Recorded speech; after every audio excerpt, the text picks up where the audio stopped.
नमस्कार, मी ज्योती तुसांबड आपले जनशक्ती महाराष्ट्र न्यूज चॅनेलमध्ये स्वागत करते। बीड जिल्ह्यातील गुन्हेगारी थांबता थांबेना अशी परिस्थिती पाहायला मिळत आहे। बीडमध्ये पुन्हा एकदा एका तरुणाला मारहाण झाल्याची घटना घडली आहे।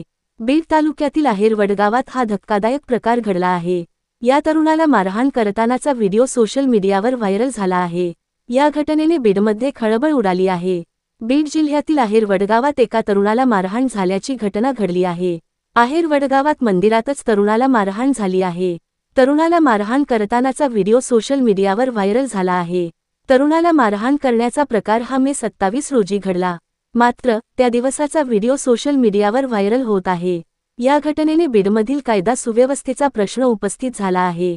मारहाण झालेल्या तरुणाने पोलीस ठाण्यात धाव घेतली आहे। बीडमध्ये मारहाण झालेल्या या तरुणावर जिल्हा रुग्णालयात उपचार सुरू आहेत। विमा राजाराम रोहिटे असं मारहाण झालेल्या तरुणाचं नाव आहे। यासंदर्भात आशाबाई राजाराम रोहिटे यांनी पोलीस ठाण्यात तक्रार दिली आहे। व्हायरल होणाऱ्या व्हिडिओत दिसत आहे की बीडच्या आहेर वडगावामध्ये तरुणाला मंदिरातच मारहाण करतात। गावातील काही लोक या तरुणाला मारहाण करत आहेत। काठीलाठीने या तरुणाला मारहाण केली जात आहे। काही लोक तरुणाला वाचवण्याचा प्रयत्न करत आहेत। गावातील लोक तरुणाला का मारहाण करत आहे याची कारण अद्याप समोर आलेलं नाही। मात्र तरुणाला मारहाणीच्या घटनेने बीडमध्ये पुन्हा खळबळ उडाली आहे। सोशल मीडियावर व्हिडिओ व्हायरल झाल्यानंतर नेटकऱ्यांकडून मारहाण करणाऱ्यांवर कारवाईची मागणी केली जात आहे।